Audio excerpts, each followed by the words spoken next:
The Fall of France, How Hitler Conquered a Nation in 6 Weeks. Spring 1940. Less than a year into World War II, the world was still reeling from the shock of Germany's lightning invasion of Poland. France and Britain had declared war, but after months of eerie silence, many began calling it the Phoney War. Then, in May, the silence was shattered. The German war machine launched a stunning Blitzkrieg, and within 6 weeks, France, one of Europe's great powers, collapsed. How did this happen so fast? How did a nation with one of the largest armies in the world fall so quickly? This is a story of the fall of France, one of history's most shocking military defeats. The calm before the storm. After Hitler invaded Poland in September 1939, France mobilized. But instead of launching an offensive, the French army waited behind the Maginot Line, a massive line of fortifications along the German border. According to historian Julian Jackson, The Fall of France, the Nazi invasion of 1940, French leadership believed this line would stop any German advance. But the Germans had other plans, and they weren't going to attack head-on. Blitzkrieg unleashed. On May 10, 1940, Hitler struck, not to the fortified border, but through the Ardennes forests in Belgium and Luxembourg, a region the French believed was impassable for tanks. But German panzer divisions, led by generals like Heinz Guderian and Erwin Rommel, smashed through. The tactic was known as Blitzkrieg, lightning war, fast, coordinated attacks using tanks, infantry, and air support to overwhelm the enemy.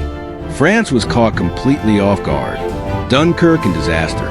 As German forces surged westward, they outflanked the British and French armies advancing into Belgium.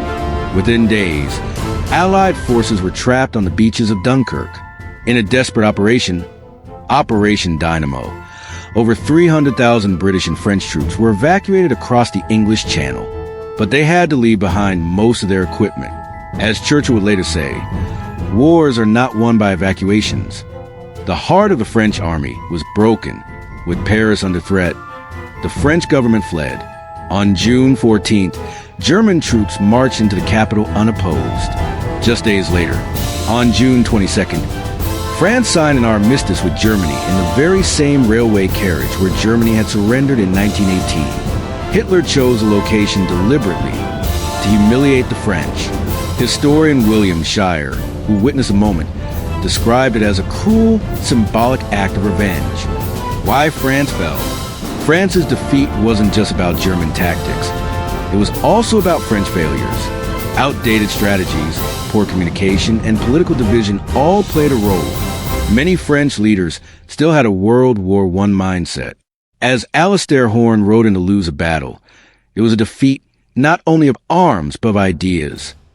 France simply wasn't ready for the speed and ferocity of modern warfare. Aftermath and legacy. The country was divided. Northern France was occupied by the Germans, while the South was ruled by the collaborationist Vichy regime. Thousands of Jews and political enemies were soon arrested, but the fight wasn't over. From exile in London, General Charles de Gaulle declared that France would resist, and thus, the French resistance was born. The fall of France became not only a symbol of defeat, but a long road to liberation. The fall of France is a lesson in the dangers of underestimating your enemy, of preparing for the last war instead of the next. In just 6 weeks, Hitler had changed the face of Europe.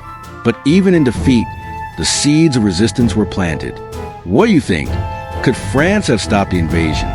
Or was it doomed from the start? Let us know in the comments below.